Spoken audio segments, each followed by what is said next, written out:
میٹھا بخشش مانگنا حضرت ابراہیم علیہ السلام کا اپنے باپ کے لیے، مگر ایک وعدے کی وجہ سے جو ان سے وعدہ فرما چکے تھے اس کا۔ پھر جب ظاہر ہو گیا ابراہیم علیہ السلام کو کہ بے شک وہ اس کا باپ اللہ کا دشمن ہے، تو بری اور بیزار ہو گئے اس سے۔ بے شک ابراہیم علیہ السلام بڑے نرم دل اور بڑے علم و حوصلے والے تھے۔ سورہ توبہ کی آیت نمبر 114 آپ حضرات کے سامنے پڑھی اور ترجمہ کیا ہے۔ حضرت ابراہیم علیہ السلام کی زندگی بڑی عجیب قربانی والی زندگی، جس ماحول میں آنکھ کھولی باپ بت بناتا بھی تھا اور بت پوجتا بھی تھا اور بت بیچتا بھی تھا۔ باپ بت بناتا بھی تھا، بتوں کی پوجا بھی کرتا تھا اور بتوں کو بیچتا بھی تھا۔ اس ماحول میں وہ بنے، لیکن الحمدللہ کسی دن بھی بتوں کی تعظیم نہیں کی۔ حتیٰ کہ بعض روایتوں میں آتا ہے کہ کسی دن باپ نے بت دیے کہ ان کو بیچ کے آؤ، تو ان کی توہین کی الٹا۔ اور پھر ایک وقت آیا جب باپ نے دیکھا کہ یہ ہمارے خداؤں کی توہین کرتا ہے تو گھر سے نکال دیا۔ گھر سے نکلنا برداشت کر لیا، ماں باپ چھوڑنا برداشت کر لیا، لیکن بتوں کی تعظیم اور پوجا نہیں کی۔ اور پھر وقت کے بادشاہ کے ساتھ ٹکراؤ ہوا، توحید کی وجہ سے، دین کی وجہ سے۔ اس نے ان کو آگ کے چگے میں ڈلوا دیا، لیکن آگ کے چگے میں جانا برداشت کر لیا، اپنے ایمان اسلام عقیدے پر کوئی سمجھوتا نہیں کیا۔ جب ان کا کام یہاں بھی نہ بنا تو پھر انہوں نے جلا وطن کر دیا، اپنے علاقے وطن سے نکال دیا، ہجرت کر لی، خاندان، کنبہ، قبیلہ، ماں باپ، رشتہ دار، وطن، علاقہ سب کچھ چھوڑ دیا، لیکن ایمان اسلام عقیدے پر کمپرومائز نہیں کیا۔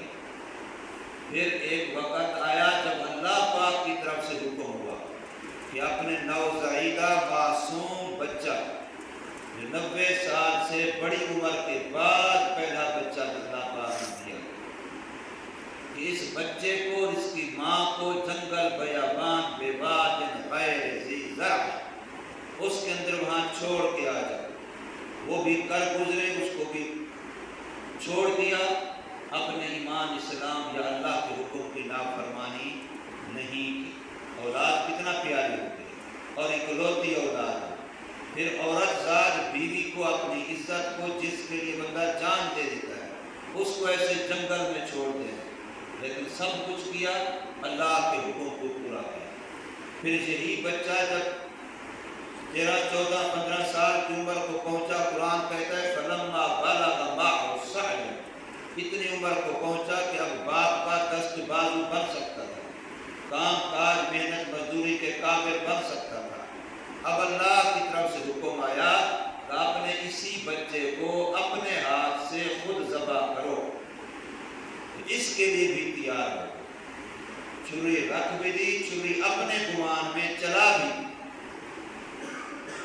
یہ سارا کچھ کیا کس کے لیے؟ اللہ کے لیے۔ پھر یہی بچہ جوان ہے خود بھی، تو اللہ کا گھر کعبۃ اللہ 2 باپ بیٹوں نے بنایا۔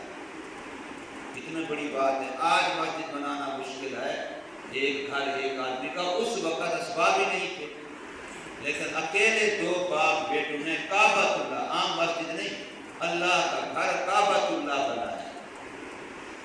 اتنی ایسی مشقت والی زندگی، اور اس باپ نے جس نے گھر سے نکال دیا، اس باپ نے جس نے وطن علاقے سے نکال دیا، اس باپ نے جس کے آنکھوں دیکھتے ہوئے اس کو آگ کے چگے میں ڈالا دیا، اس باپ نے جس باپ کے سامنے اس کو جلا وطن کیا گیا، اس باپ نے کوئی حمایت ان کی نہیں کی، لیکن پھر بھی اس باپ کے ساتھ خیر خائی کتنا کر رہے ہیں کہ جب تک باپ کفر پر مر نہیں گیا، اس کے لیے اللہ سے معافی مانگتے رہے، یا اللہ اس کو معاف کر دے، اس کو ہدایت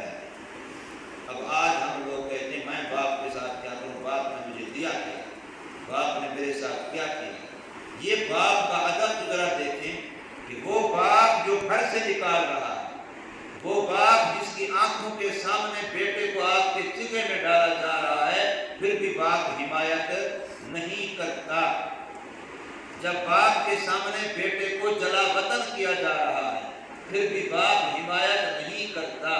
اسی باپ کے لیے زندگی بھر وہ بخشش کی کوشش کرتے رہے کہ اللہ اس کو ہدایت دے دے، یہ جہنم کی آگ سے بچ جائے، خدا کے قہر غضب غصے ناراضگی سے بچ جائے۔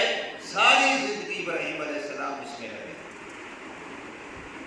لیکن جس وقت اللہ پاک کی طرف سے ان کو یقین ہوا کہ اب تجھے کفر پر مر گیا، اب تو ہدایت اس کے لیے ممکن نہیں رہی، اب ابراہیم علیہ السلام اس سے بیزار ہے کہ اب میں اس سے بیزار و بری ہوں۔ کفر پر مرنے کے بعد کسی کافر کے لیے بخشش کی دعا اب جائز نہیں ہے، تو اس لیے یہاں فرمایا وَمَا كَانَ اسْتِغْفَارُ إِبْرَاهِيمَ، اور نہیں تھا بخشش مانگنا ابراہیم علیہ السلام کا لے ابھی اپنے باپ کے لیے إِلَّا أَن مَوْعِدَ، مگر ایک وعدے کی وجہ سے، وعدہا جس کا وہ وعدہ ان سے فرما چکے تھے، اس وعدے کی بنا پر اس کے لیے بخشش ہمیشہ مانگتے رہے۔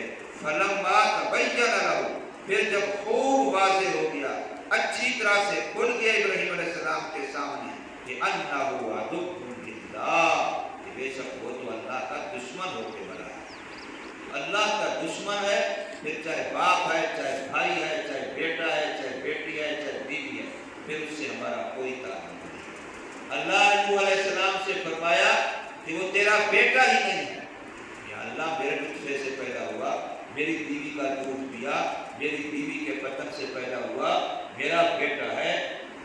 اللہ نے فرمایا إِنَّهُ لَيْسَ مِنْ أَهْلِكَ، وہ تیری اولاد میں سے نہیں ہے، وہ تیرا بیٹا ہی نہیں ہے، وہ تیرے اہل میں سے نہیں ہے، حالانکہ اسی کے نطفے سے تھا، اسی کے خون سے تھا، لیکن قرآن کہہ رہا ہے کہ اللہ نے فرمایا کیوں؟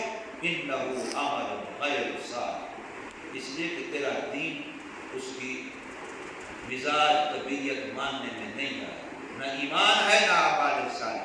سب سے پہلا عمل صالح ایمان ہے، ہم اعمال ایمان کے علاوہ کو سمجھتے ہیں، عمل بھی ایمان ہے، ایمان بھی ایک عمل ہے، ایمان ایک مستقل عمل ہے، قلب کا عمل ہے، دل کا عمل ہے، عقیدے کا عمل ہے۔